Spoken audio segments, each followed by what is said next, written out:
Everyone, welcome to the law classes by Shivani. So guys, आज की video में हम लोग पढ़ेंगे the reasons for the growth of the administrative law and the theories of the administrative law. So before watching this video, do watch it out the previous one where I have covered in detail the nature, function, definition and the scope of the administrative law. So without wasting any time, let's get started. तो आज का हमारा सबसे पहला topic है reasons for the growth of administrative law. Here you will see जो state के functions थे दैट वाज एक्सपैंडेड। मतलब पहले स्टेट कुछ मिनिमम फंक्शंस परफॉर्म करता था, तो उसकी जो स्कोप था that was expanded from minimum to the maximum functions, from police state to the welfare state. So this policy has gone radically changed. एक लेसेस फेयर की पॉलिसी जहाँ पे गवर्नमेंट इंटरफेयर करती थी आपकी प्राइवेट सेक्टर में, so that has change to the welfare state.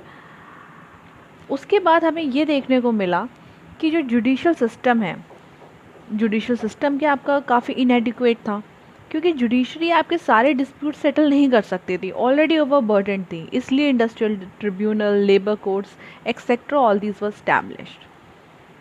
Traditionally जो judicial system था वो काफ़ी ज़्यादा कन्फाइंड था आपका, बट जो एडमिनिस्ट्रेटिव अथॉरिटीज़ हैं they are not too much confined. वो ज़्यादा बाउंड नहीं है रूल्स, एविडेंस, इन सब से। They can try and test the rules. अगर नहीं समझ में या फिट नहीं हुआ सिस्टम के अकॉर्डिंग तो वो ऑल्टर और मॉडिफाई हो सकता है। ये भी देखने को मिला जो आपकी ये एडमिनिस्ट्रेटिव अथॉरिटीज़ आ गई वो प्रिवेंटिव मेजर्स भी ले सकते हैं, for example suspension, revocation, cancellation of licence, ये सारी चीज़ें। बट अगर ऑर्डिनरी कोर्ट के प्रोसीजर से अगर जाया जाए तो ये सारा प्रोसेस बहुत डिफ़िकल्ट है।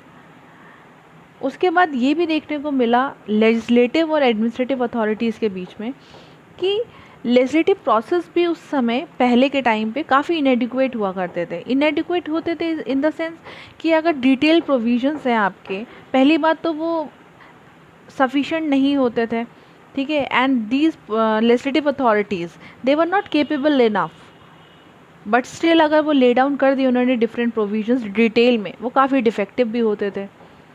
सो एक नेसेसिटी फील हुई कि जो पावर्स हैं वो डेलीगेट होनी चाहिए आपकी एडमिनिस्ट्रेटिव अथॉरिटीज़ को। Thereafter the powers were delegated.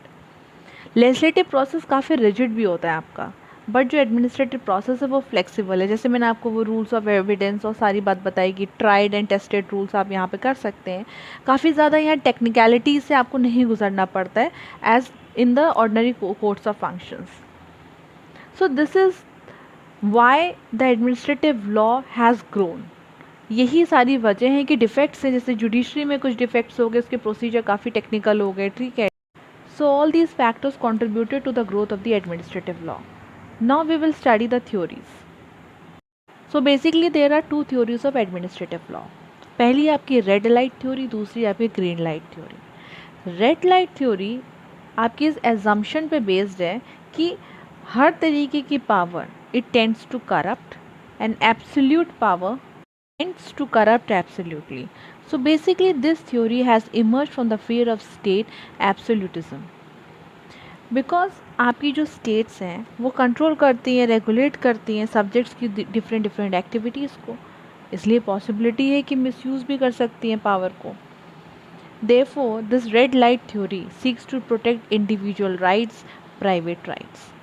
So its object is to keep the government agencies and the administrative authorities within the bound of law through judicial control. अब हम देखते हैं ग्रीन लाइट थ्योरी क्या है।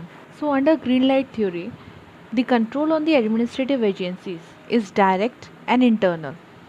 It allows the intervention by the state in the larger public interest, and that can be achieved by the positive deliberation, decentralization of powers, contribution, productive participations, freedom of information, etc. It does not talk about the judicial control, unlike the red light theory. Here they are talking about the political process. So green light theory favors the regulatory measures. Now both these theories have extreme ends. They have their own merits, they have their own demerits. So in most of the legal system, combination of the two theories is followed, and that is called amber light theory. And we don't have to discuss in detail the amber light theory, बस एक basic idea होना चाहिए कि combination of both these theories has been followed in most of the legal system. So guys, here we are done with the reasons for the growth of administrative law and the theories of it. I hope you have enjoyed the session. So do like, share and subscribe to my channel Law Classes by Shivani. See you all in my next video. Till then, take care. Goodbye.